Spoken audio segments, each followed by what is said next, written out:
C'est parce que d'autres Français savent aussi ce que signifie un tel geste à la colonie que des unités de notre marine jettent aujourd'hui l'ancre à Ceylan.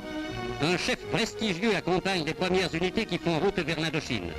Une voiture très simple, avec la seule escorte d'un motocycliste, se dirige vers le camp du 5e RIC, stationné à Trincomalee. Un homme très simple en descend, c'est le général Leclerc.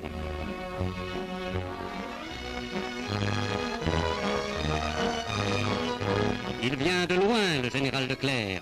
Depuis 5 ans, il n'a pas cessé de courir le monde pour que la France y reprenne sa place. Quand il s'arrêtait, c'était pour gagner des batailles. À 43 ans, le général Leclerc a 4 étoiles et s'est battu sur 3 continents. Aujourd'hui, ce sont des légionnaires du 5e RIC ayant participé à la campagne de Chine qui reçoivent la croix de guerre des mains du vainqueur de Strasbourg.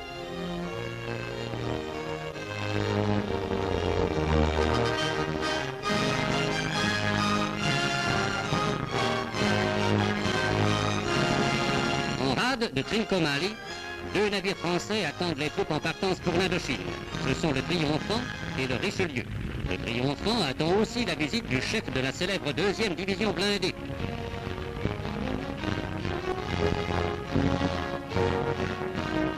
Et tandis qu'il passe en revue l'équipage du croiseur, tous ceux qui vont partir pour cette nouvelle aventure prennent conscience, avec la présence d'un tel chef, de l'importance du rôle qui leur est confié.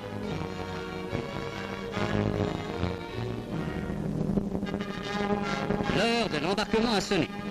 4 navires assurent le transport. Le Richelieu, le Triomphant et 2 unités britanniques, les transports Queen Emma et Princess Beatrix.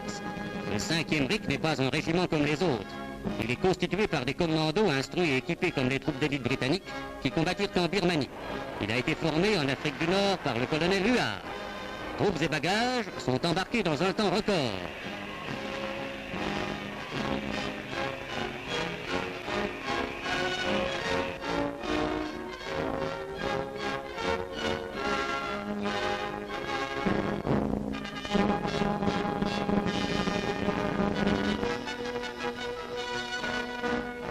Au soir du 27 septembre, le convoi, Richelieu en tête, fait route vers Saigon via Singapour. La traversée dure 6 jours. Les hommes du 5e RIC s'en accommodent fort bien. Ce sont tous pour la plupart de très jeunes gens soumis depuis près d'1 an à un entraînement intensif. Ils n'ignorent rien des opérations côtières, des combats nocturnes. Ils sont aptes à prendre individuellement toutes les initiatives qui s'imposent. 40 km avant Saigon, les bâtiments déjà ancrés au Cap Saint-Jacques rendent les honneurs aux nouveaux arrivants.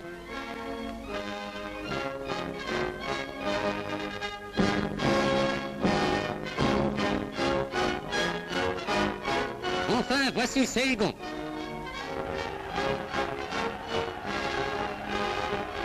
Avant les éléments, toute la population française s'est ruée vers le port et crie sa joie à la vue des pavillons tricolores largement déployés.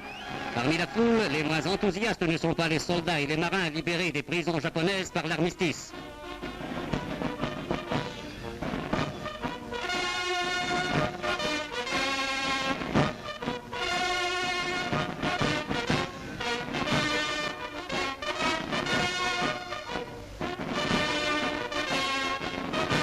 L'accueil réservé aux troupes françaises traduit sans équivoque l'immense soulagement de la population.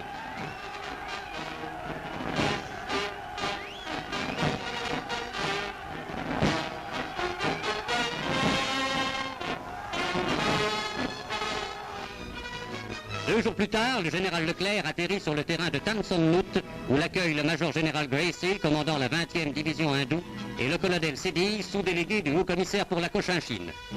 Le général descend de voiture pour prendre contact avec ces Français qui brûlent de le connaître. Malgré la pluie torrentielle, une foule énorme l'attend, et ce geste spontané du chef soulève un enthousiasme démirant.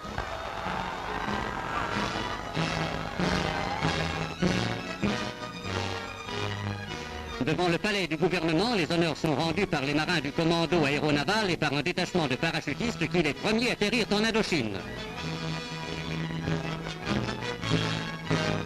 Le lendemain, tout Saigon est venu écouter le général qui déclare « Les problèmes qui restent à résoudre seront résolus, je vous l'affirme. Nous avons célébré la victoire à Paris, à Strasbourg et à Berchtesgaden. Nous la célébrerons aussi à Saigon et à Hanoï. »